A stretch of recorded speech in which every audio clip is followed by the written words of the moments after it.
मुंबईत अनेक ठिकाणी दहीहंडी सराव शिबिराचं आयोजन करण्यात आलंय। मुंबईतील धर्मवीर संभाजी क्रीडांगण खेतवाडी सांताक्रूज येथे सराव शिबिर पार पडले। शिवसेनेचे पदाधिकारी राहुल कनाल यांच्या मार्गदर्शनाखाली लाडक्या बहिणीचा लाडका गोविंदा सराव शिबिराचं आयोजन करण्यात आलं। या सराव शिबिरात मोठ्या प्रमाणात गोविंदांनी सहभाग घेतल्याचं पाहायला मिळालं। या दहीहंडीच्या कार्यक्रमातून आढावा घेतला आमचे प्रतिनिधी अजय अडसूळ।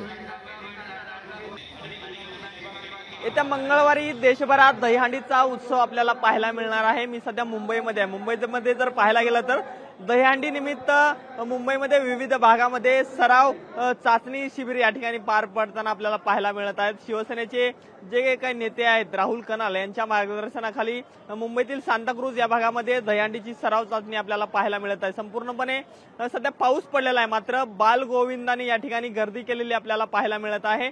दहीहंडीचे थर हे सगळे बाल गोविंद आपल्याला चढवताना पाहायला मिळत आहे। दहीहंडीला विशेष करून सराव चाचणीला सुद्धा बक्षीस याचबरोबर ट्रॉफी ठेवण्यात आली आहे। मुख्यमंत्री एकनाथ शिंदे यांच्या पक्षाचे पदाधिकारी राहुल कनाल आहे, त्यामुळे पाहणं महत्त्वाचं ठरणार आहे कशा पद्धतीचा उत्साह असणार आहे। विशेष करून मुख्यमंत्र्यांनी यावर्षी गोविंदांना जर जखमी झाले किंवा जर इतर काही कारणास्तव गोविंदा बालकाचा मृत्यू झाला तर त्यांना विमा कवच सुद्धा मुख्यमंत्र्यांनी जाहीर केलेला आहे। त्यामुळे संपूर्णपणे यंदा निवडणुकीचं वर्ष असणार आहे, त्यामुळे दहीहंडी निमित्त विविध पक्षाकडून शक्ती प्रदर्शन केलं जाणार आहे। त्यामुळे पाहणं महत्त्वाचं ठरणार आहे। या ठिकाणी सुद्धा सराव चाचणीच्या निमित्ताने सर्व बाल गोविंदा या ठिकाणी जमा झाले आहेत, त्यामुळे पाहणं महत्त्वाचं ठरणार आहे की थोड्याच वेळात या ठिकाणी सराव चाचणीला प्रत्यक्षात सुरुवात होणार आहे।